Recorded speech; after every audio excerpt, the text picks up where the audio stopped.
વિશ્વની સૌથી મોટી સેવાકીય સંસ્થા લાયન્સ ક્લબ ઇન્ટરનેશનલ છેલ્લા 107 વર્ષથી માનવ સેવામાં અગ્રેસર રહે છે।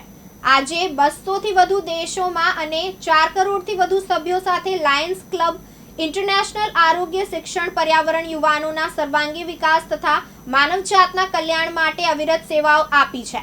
આ સંસ્થા દ્વારા સમાજના દરેક વર્ગ માટે આરોગ્ય સેવાઓ, ડાયાબિટીસ નિયંત્રણ, પર્યાવરણ સુરક્ષા, આંખની સંભાળ, ભૂખ્યા અને ગરીબો માટે ભોજન તથા ફૂડ પેકેટનું વિતરણ, ડ્રગ અવેરનેસ કેમ્પ, યુવાનો માટે ચરિત્ર નિર્માણ અને લીડરશિપ પ્રોગ્રામ, કેન્સર નિદાન તથા મેન્ટલ હેલ્થ અવેરનેસ જેવી સુવિધાઓ પૂરી પાડવામાં આવી રહી છે। Sunil Gugalia, past multiple council chairman, Lions club international.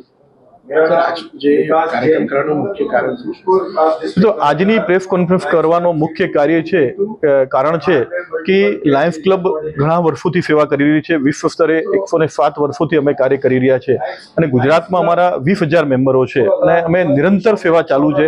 અમારા ઘણા બધા પ્રોજેક્ટ્સ પણ ચાલુ છે।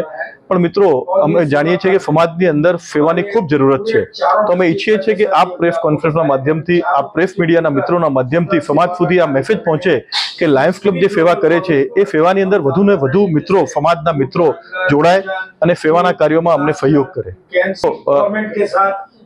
નિરંતર સેવાના કાર્યોની અંદર અમે મેડિકલના કાર્યો પણ કરીએ છીએ, ફૂડ ફોર હંગરના પણ કાર્ય કરીએ છીએ, પણ જે રીતે સમાજની વ્યવસ્થાઓ બદલાઈ રહી છે એ રીતે સેવાઓમાં પણ નવીનીકરણ લાવવું ખૂબ જરૂરી છે। તો આવનારા સમયની અંદર મેન્ટલ હેલ્થ આપણે જોયું હશે, હમણાં સ્કૂલોની અંદર, કોલેજોની અંદર જે રીતે બાળકોની અંદર જે રીતે પ્રકૃતિ વધી રહી છે, એમની જે રીતે એમના કાર્યોની અંદર આપણે જોઈ શકીએ પરિવર્તન આવી રહ્યું છે, તો એમના મેન્ટલ હેલ્થનું ધ્યાન રાખવું પણ ખૂબ જરૂરી છે। તો અમારા ઇન્ટરનેશનલ પ્રેસિડેન્ટ એપી સિંહ સાહેબે આ વર્ષે એક મેન્ટલ હેલ્થ માટે ઓક્ટોબર ફર્સ્ટ વીકની અંદર અલગ અલગ કાર્યક્રમો, એની ઉપર સેમિનારોનું આયોજન કરવાનું અમે આયોજન કર્યું છે અને એની સાથે સાથે ડ્રગ અવેરનેસનું કામ પણ લાયન્સના મિત્રો ખૂબ મોટા પાયે કરી રહ્યા છે કે એ પણ એક ખૂબ મોટું સેવાનું કારણ લાયન્સ મિત્રો દ્વારા થઈ રહ્યું છે। બાળકો જે રીતે હિંસક થઈ રહ્યા છે એમાં સૌથી મોટું કારણ છે કે નશાની વૃત્તિ।